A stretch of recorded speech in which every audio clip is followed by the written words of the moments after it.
Tiwari encounter के खिलाफ पिछले दिनों भोजपुर जिले में महापंचायत का आयोजन किया गया था। अब उस महापंचायत के विरोध में एक और महापंचायत होने जा रही है। इसे सीएम सम्राट चौधरी के समर्थन में बुलाया गया है। पूरा मामला क्या है और भरत तिवारी एनकाउंटर की जांच कहां तक पहुंची है, आइए जानते हैं। नमस्कार, मैं हूं आकांक्षा और आप देख रहे हैं न्यूज 18 का डिजिटल प्लेटफॉर्म।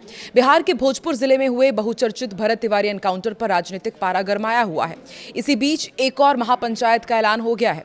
पिछले दिनों शाहपुर के बिलौटी गांव में भरत तिवारी के समर्थन में हुई महापंचायत के विरोध में एक और महापंचायत बुला दी गई है। इसका आयोजन जगदीशपुर में 5 जुलाई को होगा। आयोजक का कहना है कि सीएम सम्राट चौधरी को मजबूत करने के लिए महापंचायत होगी। इसमें लाखों की संख्या में बहुजन समाज के लोगों के जुटने का आह्वान और दावा किया जा रहा है। इस कार्यक्रम को बहुजन महापंचायत नाम दिया गया है, जिसका आयोजन 5 जुलाई को भोजपुर जिले के जगदीशपुर में लाल बिहारी सिंह टोला हाई स्कूल मैदान पर होगा। सोशल मीडिया पर बड़ी संख्या में लोगों से इस कार्यक्रम में जुटने का आह्वान किया जा रहा है। इस महापंचायत का आयोजन बहुजन आर्मी नाम का एक संगठन कर रहा है। बहुजन आर्मी के राष्ट्रीय अध्यक्ष गोल्डन दास ने दलित, आदिवासी, पिछड़ा, अल्पसंख्यक समाज के लोगों को इस महापंचायत में जुटने का आह्वान किया है। गोल्डन दास ने एक यूट्यूब चैनल से बातचीत में कहा कि इस महापंचायत के जरिए बहुजन समाज के लोग सीएम सम्राट चौधरी को मजबूत करेंगे। उन्होंने कहा कि भरत तिवारी के एनकाउंटर के खिलाफ सवर्ण समाज की ओर से बिलौटी गांव में महापंचायत हुई थी। अब उसके विरोध में बहुजन समाज एकजुट होकर सरकार को मजबूत करने का काम करेगा। आने वाले दिनों में दिल्ली में भी ऐसी महापंचायत के आयोजन होने की खबरें हैं। 5 जुलाई को प्रस्तावित बहुजन महापंचायत का सोशल मीडिया पर जो पोस्टर जारी किया गया है, उसमें भगवान बुद्ध, सम्राट अशोक, भीमराव अंबेडकर से लेकर लालू यादव, नीतीश कुमार, रामविलास पासवान, मायावती और मुलायम सिंह यादव तक के फोटोज लगे हुए हैं। पुलिस एनकाउंटर में मारे गए भरत तिवारी के समर्थन में बीते 24 जून को बिलौटी गांव में महापंचायत हुई थी। इसमें बिहार के साथ ही यूपी के विभिन्न इलाकों से भी बड़ी संख्या में लोग जुटे थे। उस कार्यक्रम में पुलिस की कार्रवाई का विरोध करते हुए दोषी पुलिसकर्मियों को गिरफ्तार करने की मांग की गई थी। सम्राट सरकार को भरत तिवारी के श्राद्ध तक का अल्टीमेटम दिया गया है। जनस्वराज पार्टी के सूत्रधार प्रशांत किशोर भी इस महापंचायत में शामिल होने के लिए पहुंचे थे। भोजपुर जिले के बिलौटी गांव निवासी भरत तिवारी की 17 जून को पुलिस एनकाउंटर में गोली लगने से मौत हो गई थी।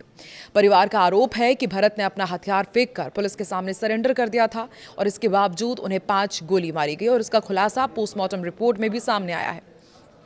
परिजन की शिकायत पर शाहपुर थाने में जगदीशपुर के तत्कालीन एसडीपीओ, तत्कालीन थानेदार समेत अन्य पुलिसकर्मियों के खिलाफ हत्या की धारा में एफआईआर दर्ज की गई है। भरत तिवारी अपने गांव के पास बसाए जा रहे बाढ़ पीड़ितों के हक की आवाज उठा रहे थे। उसके पास एक अवैध पिस्टल थी। उसके जरिए वो लगातार सोशल मीडिया पर प्रशासन और पुलिस को धमकी देते थे। एनकाउंटर के एक दिन पहले जब पुलिस उसे पकड़ने आई थी, तब उसने थानेदार पर पिस्टल तान दी थी। ये आरोप उसके ऊपर लगे हैं। पुलिस ने उसे मानसिक रूप से बीमार व्यक्ति भी बताया था। भरत तिवारी के एनकाउंटर में मौत का मामला देश भर में चर्चा का विषय अब भी बना हुआ है। पक्ष और विपक्ष के कई राजनेताओं ने पुलिस के इस एक्शन पर सवाल उठाते हुए निष्पक्ष जांच की मांग की, जिसके बाद सीएम सम्राट चौधरी ने इस केस की जांच के लिए न्यायिक आयोग का गठन कर दिया है। इसकी अध्यक्षता पटना हाईकोर्ट के रिटायर्ड जस्टिस विनोद कुमार सिन्हा कर रहे हैं। बिहार के भोजपुर के बहुचर्चित पुलिस एनकाउंटर में मारे गए भरत तिवारी उर्फ भरत भूषण तिवारी के परिजन को बड़ी राहत भी मिली है। भरत के परिवार वालों पर दर्ज मुकदमा वापस ले लिया गया है। पुलिस पर फायरिंग के मामले में दर्ज एफआईआर से पिता और भाई का नाम हटा दिया गया है। उस केस में दोनों के खिलाफ हत्या के प्रयास, आर्म्स एक्ट और भरत तिवारी को संरक्षण देने के आरोप लगे थे। भोजपुर जिले के शाहपुर थाना क्षेत्र स्थित बिलौटी गांव में भरत तिवारी के पुलिस एनकाउंटर में मौत की न्यायिक जांच चल रही है। सरकार की तरफ से गठित 1 सदस्यीय न्यायिक जांच आयोग के अध्यक्ष रिटायर्ड जस्टिस विनोद कुमार सिन्हा बिलौटी पहुंचे थे। उन्होंने भरत के परिजनों से मुलाकात कर उनकी बातें सुनी थी और निष्पक्ष जांच और न्याय का भरोसा दिया था। उसके बाद मुठभेड़ स्थल भी वो पहुंचे और बारीकी से उन्होंने जांच की थी, पूरी जानकारी जुटाई थी। जांच के दौरान जस्टिस सिन्हा ने परिजनों से घटना के बारे में उनके पक्ष को गंभीरता से सुना, साथ ही उनका बयान भी दर्ज किया था। परिजन ने उनसे कहा कि हथियार फेंकने के बाद गोली मारने का कोई कानून है क्या? इस पर सिन्हा ने कहा कि इसकी गहराई से जांच होगी, लेकिन परिवार अब भी अड़ा हुआ है कि इस पूरे मामले की जांच सीबीआई से होनी चाहिए और उसके साथ ही उनकी कई प्रमुख मांगे हैं कि जो दोषी पुलिसकर्मी हैं उन्हें जल्द फांसी की सजा का ऐलान किया जाए। एक तरफ न्यायिक जांच चल रही है, दूसरी तरफ परिवार अड़ा हुआ है कि सीबीआई जांच होनी चाहिए।